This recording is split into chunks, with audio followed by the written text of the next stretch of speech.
watching it bounce off his chest and clatter to the floor. This isn't a mistake, Michael. This is who you are. A liar, a cheat, a coward. You didn't just break my heart, you shattered my entire perception of reality. I don't even know who you are anymore. He sat down heavily on the edge of the couch, burying his face in his hands, his body racked with silent sobs. But I felt nothing but a cold, desolate emptiness. No pity, no comfort. Just a profound, crushing sense of betrayal. The man I had loved, the man I had built my entire future around, was gone, replaced by a stranger I never knew. The weight of the discovery, the gut-wrenching confrontation, had left me completely hollowed out, drained of all emotion except a deep, aching void. My world, once so vibrant and full of promise, had collapsed around me, leaving me adrift in a terrifying, unfamiliar silence. And in that moment, I knew there was no going back. The days that followed the confrontation were a blur of tears, disbelief, and a crushing, suffocating grief. It wasn't just the loss of Michael, it was the loss of the future I had so meticulously planned, the erosion of every memory, every tender moment, now tainted by the knowledge of his deceit. I felt like a ghost haunting my own apartment, the walls that once held so much laughter and love, now echoing with a desolate silence. Every object, every photograph, every corner of our shared space screamed of betrayal. The coffee maker he used to set up for me, the worn armchair where we'd read side by side, the very bed where we'd made promises, they were all monuments to a lie. I couldn't eat. The thought of food made my stomach churn, a constant knot of nausea tightening in my gut. Sleep was an elusive torment. When I did manage to drift off, I was plagued by nightmares, replays of his confessions, images of him with Chloe, the sickening sweetness of that unfamiliar cologne filling my dream world. I'd wake up in a cold sweat, gasping for air, the reality of my shattered life crashing over me anew, each morning a fresh agony. My body felt heavy, sluggish, as if gravity had doubled its pull. I stopped caring about my appearance, my work, anything at all. My clients' emails went unanswered, my deadlines missed. All I could do was exist, minute by agonizing minute, consumed by the pain. Michael, surprisingly, didn't leave immediately. He stayed in the guest room, trying to plead his case, to fix things.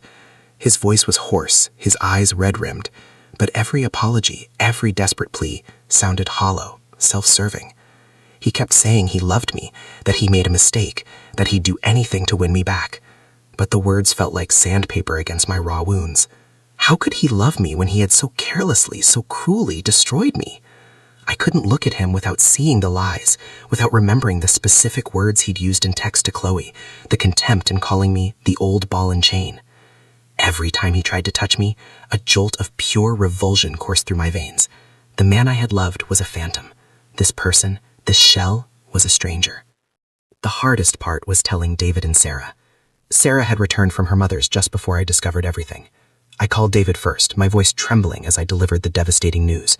He was utterly floored, a torrent of disbelief and then fury. He couldn't comprehend how his own brother, whom he'd always trusted, could do something so despicable, not just to me, but in his own home, under his own nose, with the person entrusted to care for his children. David immediately fired Chloe, of course, and confronted Michael with a rage I hadn't thought him capable of. That conversation, overheard from a distance through our thin apartment walls, was brutal. It was like watching two pillars of my world crash against each other, leaving only dust. Then came Sarah. When I told her over a tearful phone call, she was heartbroken, not just for me, but for the profound breach of trust within their own family, the violation of her home, her sense of security.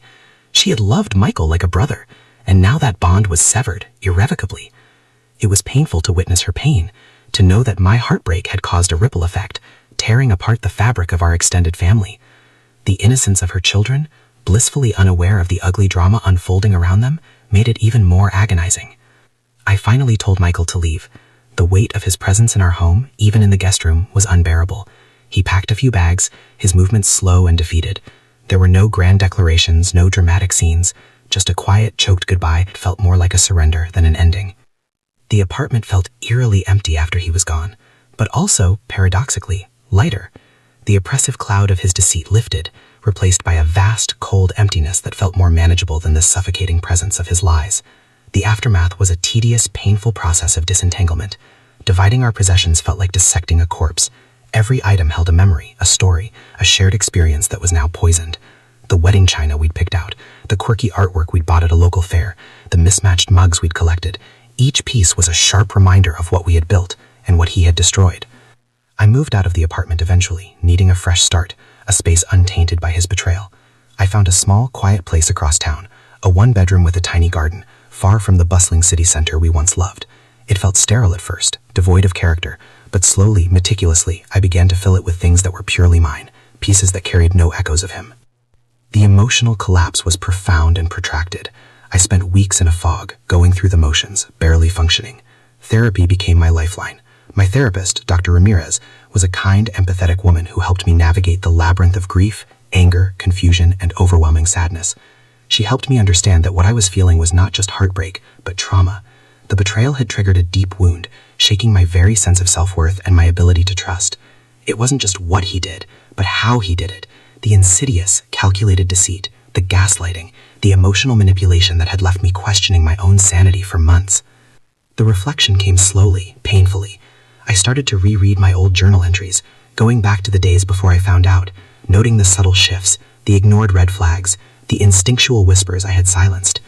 There was a part of me that felt immense guilt, a self-blame that gnawed at my insides. Why didn't I see it sooner? Was I naive? Was I blind? Dr. Ramirez patiently guided me away from this, remembering that trust is built, not given, and his betrayal was a reflection of his character, not mine. It wasn't my fault for trusting someone who was supposed to love me. It wasn't my fault for believing in the man I thought I knew. I learned to live with the echoes of the past, the occasional pang of sadness when a song came on the radio or a memory resurfaced.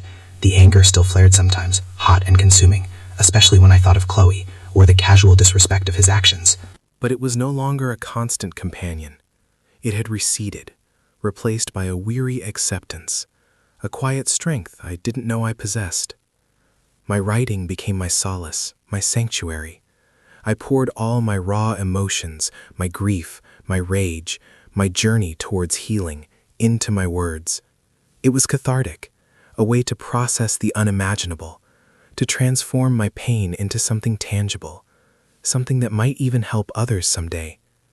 I realized that at the core of me, the part that loved storytelling was still intact, perhaps even stronger, more resilient than before. I haven't seen Michael since he left. I hear snippets from David sometimes, that he's still struggling, that his career has taken a hit, that Chloe moved away. I feel nothing. No malice, no desire for revenge, just a profound indifference. He's a chapter closed, a painful but essential part of my story. Life is not a warm, vibrant canvas anymore. It's more muted, painted in softer, more subdued tones. But it's also real.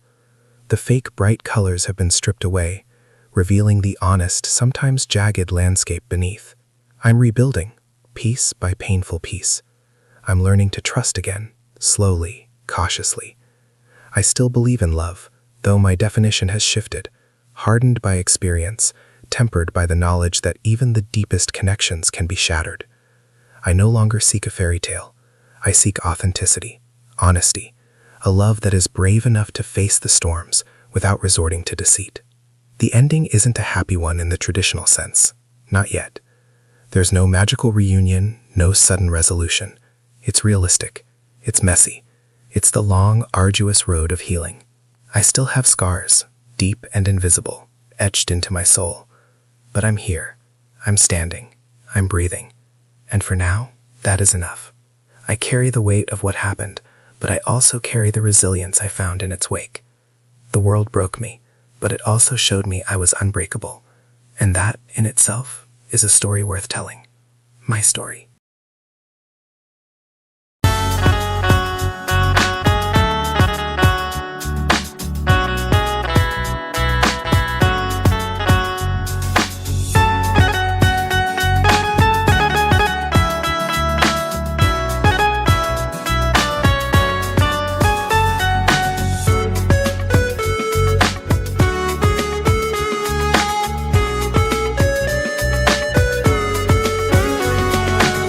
যাবার সে যাবে চলে তারে নিয়া ভাইবো না, তারে নিয়া ভাবলেই বাড়বে কষ্ট যন্ত্রণা।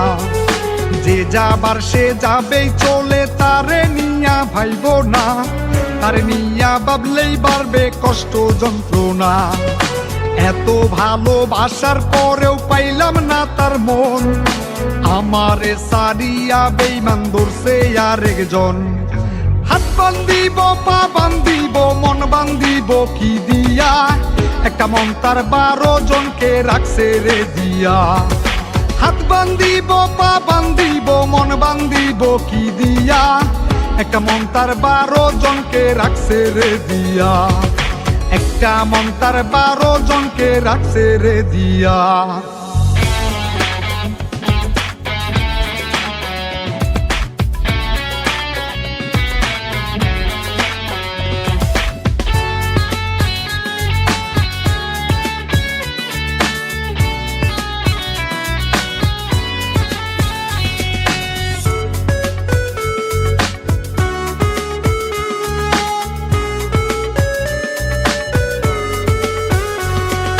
যাকে তাকে দেখে তাহার লেগে যায় রে ভালা, মুখে তাহার মধু অন্তর বিষেতে ভরা।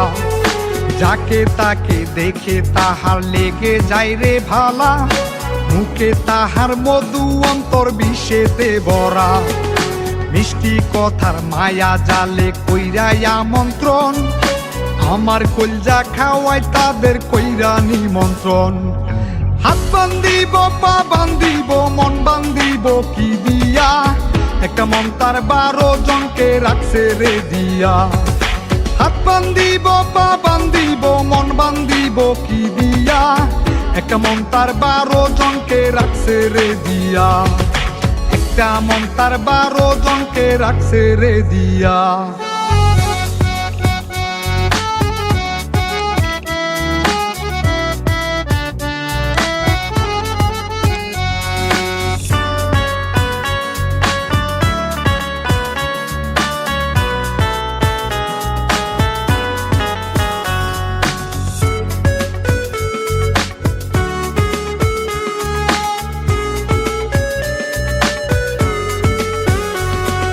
বারো ঘাটের পানি যাহার খাইয়াই অবস্থ, এক ঘাটেতে সে কিভাবে থাকবে রে অস্ত। 12 ঘাটের পানি যাহার খাইয়াই অবস্থ, এক ঘাটেতে সে কিভাবে থাকবে রে অস্ত। তাহার কাছে ভালোবাসার নাই রে কোনো দাম, আমার মনটা ভাঙ্গা বেইমান করলো রে খান খান। হাত বান্ধিব, পা বান্ধিব, মন বান্ধিব কি দিয়া, একটা মন তার 12 জনকে রাখছে রে দিয়া। হাত বান্ধিব, পা বান্ধিব, মন বান্ধিব কি দিয়া, একটা মন তার 12 জনকে রাখছে রে দিয়া। একটা মন তার 12 জনকে রাখছে রে দিয়া। যে যাবার সে চলে যাবে, তারে নিয়া ভাইব না, তারে নিয়া ভাবলেই বাড়বে কষ্ট যন্ত্রণা। যে যাবার সে চলে যাবে, তারে নিয়া ভাইব না, তারে নিয়া ভাবলেই বাড়বে কষ্ট যন্ত্রণা।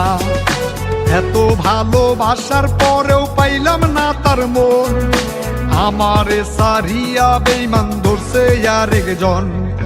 হাত বান্ধিব, পা বান্ধিব, মন বান্ধিব কি দিয়া, একটা মন তার 12 জনকে রাখছে রে দিয়া।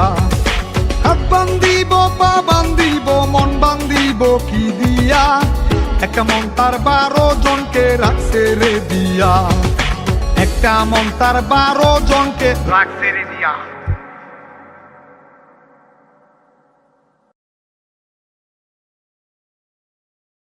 Anchor, the very air I breathed. I saw our future stretching out before us, clear and bright, an endless road paved with laughter, understanding, and an enduring love. Every day was a testament to the fact that soulmates truly existed, and I had found mine. I never imagined that the very ground beneath my feet was subtly, slowly starting to crumble. The first cracks were so imperceptible, so easily dismissed, that I barely noticed them.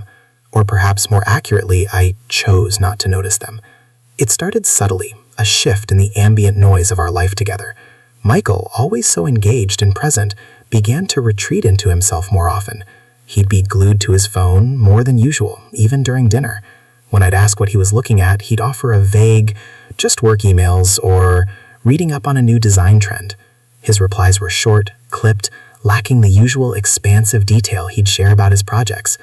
I'd try to peek over his shoulder, playfully, but he'd quickly angle the screen away. A seemingly innocent movement that, in retrospect, felt like a small shield raising between us.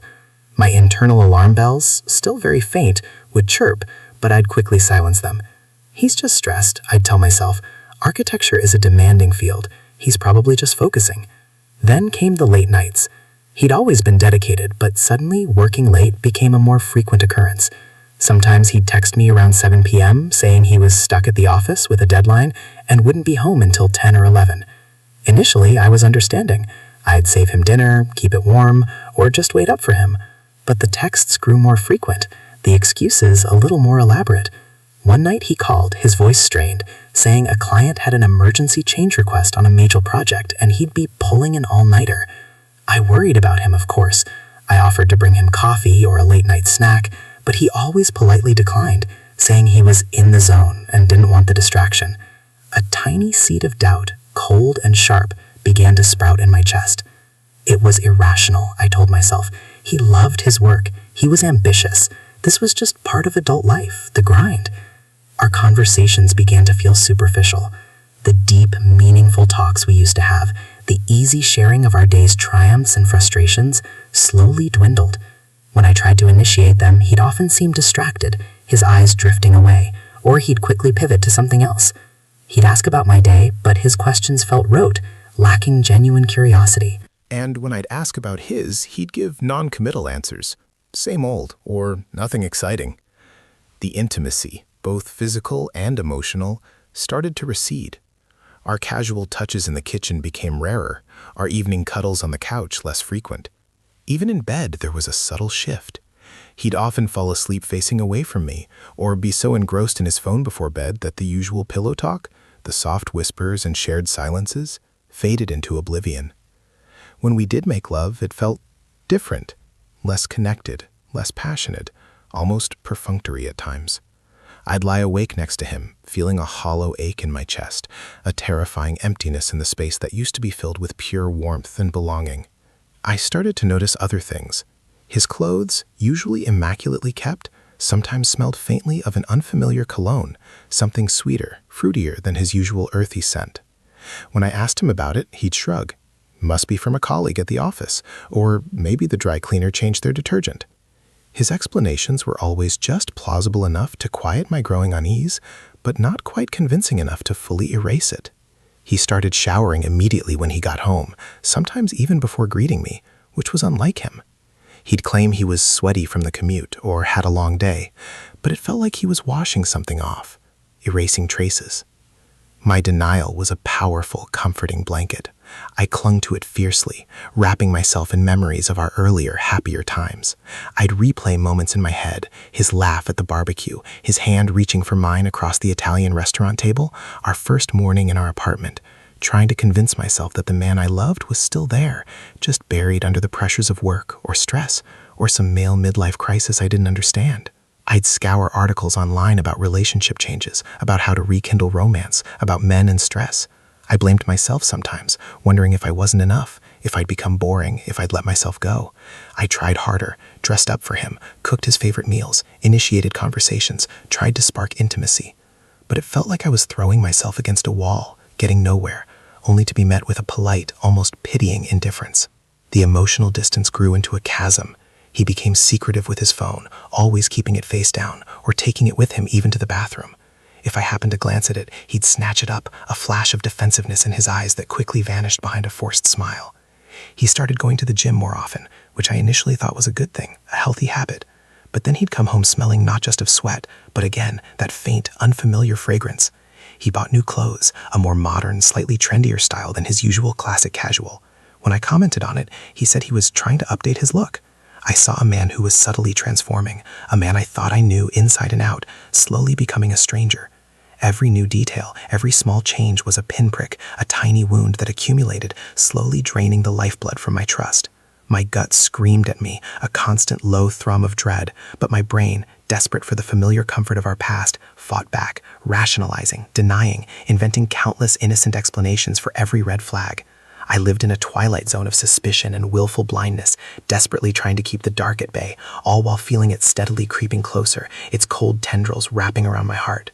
I was so afraid of what I might find if I truly looked, so terrified of shattering the beautiful world we had built, that I chose to live in the agonizing uncertainty, hoping against hope that it was all just a terrible nightmare I would soon wake up from. But the dream was over, and the nightmare was just beginning to unfold. The day it all shattered, the day my carefully constructed world imploded into a million shards of glass, started like any other ordinary Tuesday. Michael had left for work early, as usual, after a hurried kiss and a mumbled goodbye. I was working from home that day, nursing a lukewarm coffee, trying to focus on a client proposal, but my mind kept drifting. The persistent ache in my chest had become a constant companion, a dull thrum of unease that I couldn't shake. I found myself pacing the apartment, tidying things that didn't need tidying, my nervous energy buzzing beneath my skin. I passed by his side of the bed, the duvet still slightly rumpled, and noticed something glinting on the floor next to his nightstand. It was his old Fitbit, the one he hadn't worn in months, since he'd upgraded to a newer model. I picked it up, intending to put it in his dresser drawer, but as I held it, a strange impulse, an insidious whisper I couldn't ignore, prompted me to glance at the screen. It was still synced to his phone, and it displayed a notification. Activity reminder, gym session complete at 2:30 a.m. 2:30 a.m. My blood ran cold. He had told me he was at the office, pulling an all-nighter for that emergency client request. But the gym at 2:30 a.m.? That made no sense. My hands started to tremble. This wasn't just a late night or a vague excuse. This was a direct, undeniable contradiction. My heart began to pound, a frantic drumbeat against my ribs. I knew, with a horrifying certainty, that this was it. The moment of truth I had been dreading, denying, fighting against for months, had arrived. My gut twisted into a knot of sick dread, but my mind, strangely clear in its terror, knew what I had to do. I found his work laptop, which he'd forgotten to take with him, usually so meticulous about never leaving it behind. It was sitting on the kitchen counter, lid slightly ajar. He must have been in a rush. My fingers hovered over the keyboard, hesitating for a split second, a silent battle raging within me. Should I? Could I? The ethical part of me screamed no, that invading his privacy was wrong. But the betrayed, terrified woman in me, desperate for answers, for clarity, silenced the moral objections. I had to know. My fingers, surprisingly steady despite the tremor in my soul, typed in his password. He'd never changed it from our anniversary date, a detail that now felt like a cruel joke. The laptop screen flickered to life. I knew I couldn't just open his emails or documents. That felt too direct, too obvious. I remembered him mentioning he used a shared calendar with his team for project deadlines and meetings. I navigated to his calendar, my breath catching in my throat. And there it was. Not under work, not under meetings, but a recurring entry, simply labeled Gym, with a small heart emoji next to it, every Tuesday and Thursday, from 1 a.m. to 4 a.m. But the location wasn't his usual 24-hour gym. It was an address I didn't recognize, in a part of town far from his office, far from our apartment. My vision blurred. This wasn't just an affair. It was a scheduled, ongoing, calculated deception. My hands flew across the keyboard, typing the address into Google Maps. It pulled up a residential street, not a gym, not an office building, a quiet, tree-lined street with suburban houses. My stomach dropped. I scrolled through the street view, zeroing in on the house at that specific address, and then I saw it. A familiar car parked in the driveway. Not Michael's, but his brother David's. David's house. My brother-in-law. My sister-in-law, Sarah, was still living there with David and their 2 young kids. No, Sarah had moved back home with her parents for a few weeks to help her mom recover from surgery. David was alone with the kids. And the nanny. The nanny they'd hired recently, a young woman named Chloe, fresh out of college, always so sweet and seemingly innocent. The pieces slammed together with brutal force. The strange cologne, the showering immediately when he got home, the late nights, the vague excuses, the emotional distance, the new clothes, the scheduled late-night gym sessions at David's house. It was Chloe.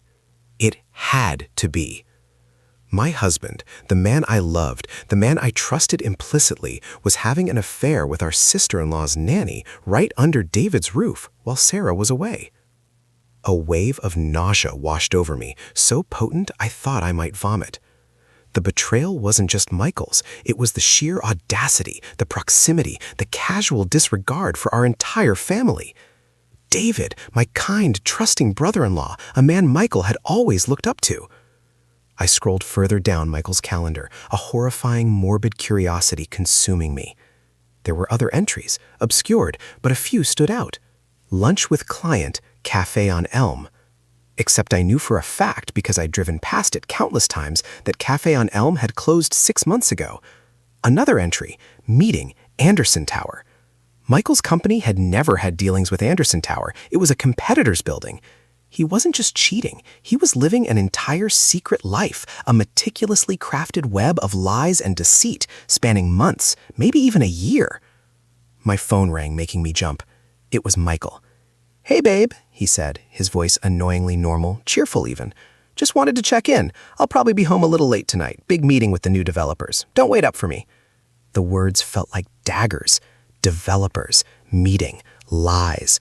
I managed to choke out a barely audible, "Okay," and hung up.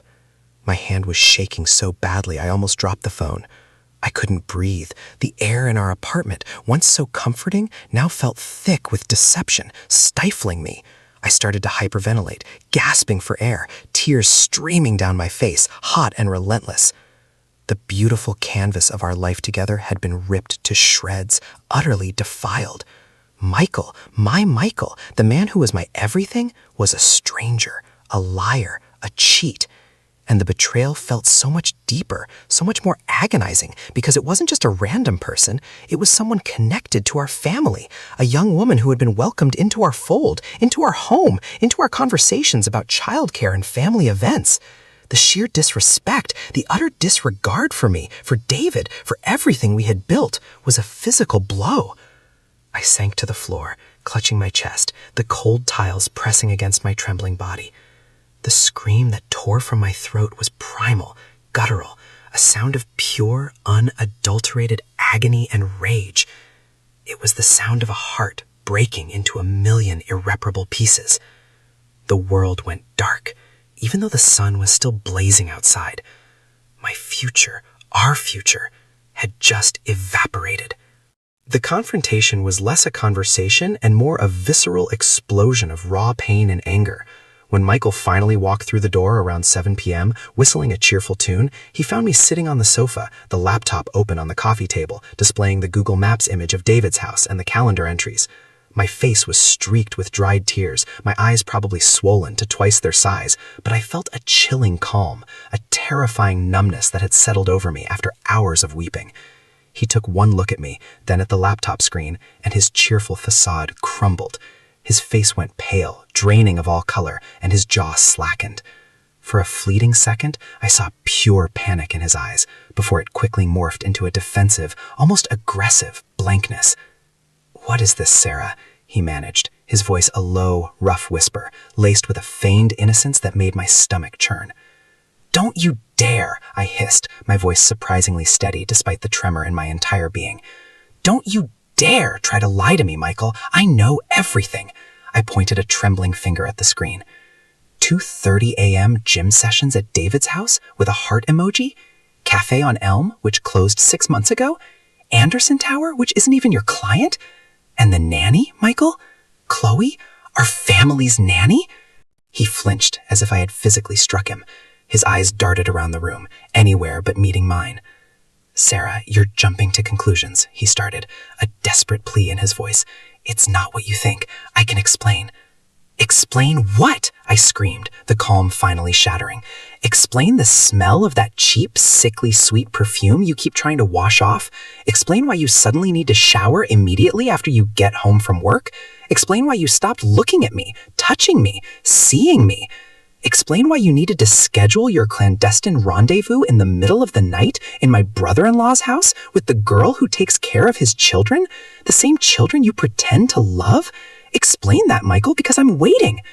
He stood there, frozen, his shoulders slumping. The fight seemed to drain out of him, replaced by a deep shame that was almost palpable. "It was a mistake, Sarah," he mumbled, finally looking at me, his eyes full of what I could only describe as self-pity, not genuine remorse. "It didn't mean anything?"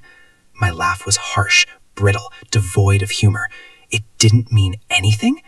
You just systematically dismantled our entire life, our trust, our future, our family, and you call it didn't mean anything? I stood up, feeling a surge of adrenaline, pure, righteous fury coursing through my veins. Every single moment, every kiss, every promise, every shared dream, was that nothing? Was I nothing to you, Michael? Was our love just a convenient facade while you were off living a secret life with someone half your age? Someone who was supposed to be part of our extended family? Tears finally welled in his eyes, but they felt fake, hollow. I messed up, Sarah. I know I did. I'm so sorry. I swear I'll end it. I'll make this right. Please, just talk to me. Don't throw away everything we have. He reached out for my hand, but I recoiled as if he were poisonous. Don't touch me, I snarled, my voice shaking with disgust. Don't you dare touch me. You ended it.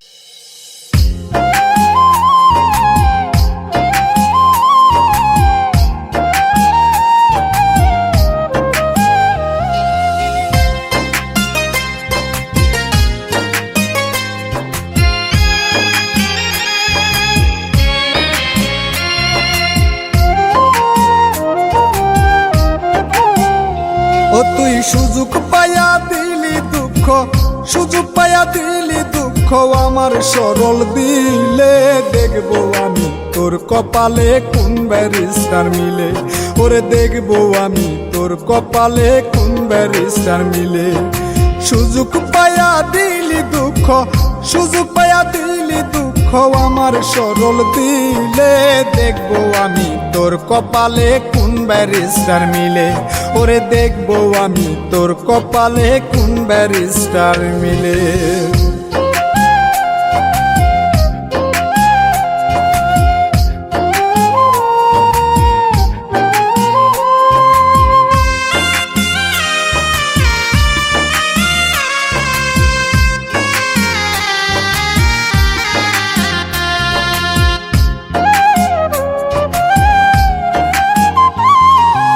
আমার খাইলি আমার পড়লি তবু দিলি জ্বালা, কি যে খাইলাম শুনতে খারাপ দিয়া তোরে মালা। ও আমার খাইলি আমার পড়লি তবু দিলি জ্বালা, কি যে খাইলাম শুনতে খারাপ দিয়া তোরে মালা। সাদা দিলে লাগলো কাদা, সাদা দিলে লাগলো কাদা, কান্দিরে আড়ালে, দেখবো আমি তোর কপালে কোন ব্যারিস্টার মিলে, ওরে দেখবো আমি তোর কপালে কোন জমিদার মিলে।